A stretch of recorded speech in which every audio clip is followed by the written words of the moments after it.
چاہتے ہیں کہ حضور اکرم علیہ السلام اکثر جب کسی غلطی پر تنبیہ کرتے تھے نام نہیں لیتے تو اسی طرح بولتے تھے کہ کیا ہو گیا ہم لوگوں کو. یا بعض لوگ ایسا کرتے ہیں کبھی نام نہیں لیتے تھے مجلس میں، اس لیے کہ مجلس میں اگر کھل کر کے کسی کا نام لے کر کے اس کی برائی بیان کی جائے اس سے ریجیکشن پیدا ہوتا، اس سے اصلاح نہیں ہوتی، بلکہ اس سے ہدایت کے بجائے الٹا فتنہ پیدا ہو جاتا ہے. سرکار دو عالم صلی اللہ علیہ وسلم کا معمول یہ قرآن سے اب لوگوں میں چیزیں شروع ہو گئی کہ بھائی اس کے بارے میں یہ بات کہی جا رہی ہے. لوگوں نے کہا کہ لگتا ہے یہ اشعری قوم ہے جس کے بارے میں یہ بات کہی جا رہی ہے. اب اشعری قوم کو جا کے لوگوں نے خبر پہنچائی کہ آپ کے بارے میں اس طرح کی باتیں ارشاد ہوئی، وہ لوگ گھبرائے ہوئے آئے حضور اکرم علیہ السلام کے پاس. اب کہا یا رسول اللہ ہم لوگوں کے بارے میں کہا گیا ہے. کہا پھر آپ نے وہی جملہ ارشاد فرمایا کہ لوگوں کو کیا ہو گیا ہے کہ اللہ نے علم عطا فرمایا ہے، اللہ نے شعور دیا ہے، مگر لوگوں کو سکھاتے نہیں.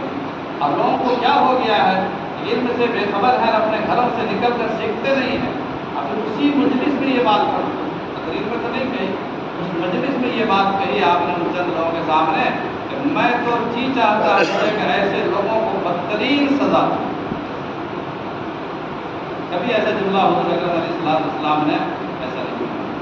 پہلی بار یہ جملہ سننے میں آیا کہ جو لوگ ایک دین نہیں سکھاتے ہیں دوسروں کو یا نہیں سیکھنے کے لیے جاتے ہیں، میرا چاہتا ہے کہ ایسے لوگوں کو بدترین سزا دنیا میں، آخرت میں اللہ تعالیٰ جو دیں گے میں بدترین سزا.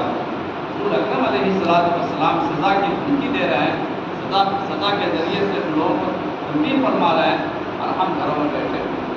اس لیے اس دین کی طرف رغبت پیدا کرنا چاہیے. یہی علم ایسا ہے جو ہمیں نجات دے گا انشاءاللہ، ہلاکت سے بچائے گا، دنیا اور آخرت کی ہلاکت سے بچائے گا، ہماری نسلوں کے ایمان کی حفاظت کرے گا، اس دنیا کی حفاظت کرے گا، اور قیامت تک یہ دین قیم اور دین اسلام جو زندہ رہے گا. انہیں علماء، انہیں حفاظ، انہیں علماء، انہیں مدرسوں، انہیں اصحاب علم، انہیں ارباب فکر و نظر کے ذریعے سے قائم رہے گا. اب کوئی نیا نبی آنے والا نہیں ہے، کوئی نیا دین آنے والا نہیں ہے، کوئی نئی نبوت آنے والی نہیں ہے. جو کچھ بھی ہے ہمیں کرنا ہے، ہمارے اوپر ذمہ داری ہے. اس لیے اس علم کو، اس امانت کو پھیلائیے. اور ان بچوں نے ماشاءاللہ معلوم ہوا مجھے 2 لڑکوں سے کہ اس کے خاندان میں پہلا حافظ یہ ہوا ہے. بڑی مسرت ہوئی. اللہ تعالیٰ ایسے خاندانوں کو ایک ایک طالب علم کے ذریعے سے ایسی عزت و سربلندی عطا فرمائیں گے قیامت کے دن. قیامت کے دن جو لوگ ہوں گے بڑے بڑے نیک لوگ سمجھیں گے کہ پتہ نہیں یہ کون ہے، شاید نبی ہے کہ ولی ہے کہ فرشتہ ہے، پتہ نہیں کیا ہے. لوگ کہیں گے کچھ بھی نہیں ہے، ایک حافظ جی کا باپ ہے.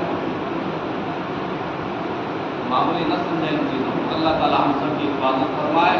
علم دین سے محبت، مدرسوں سے محبت.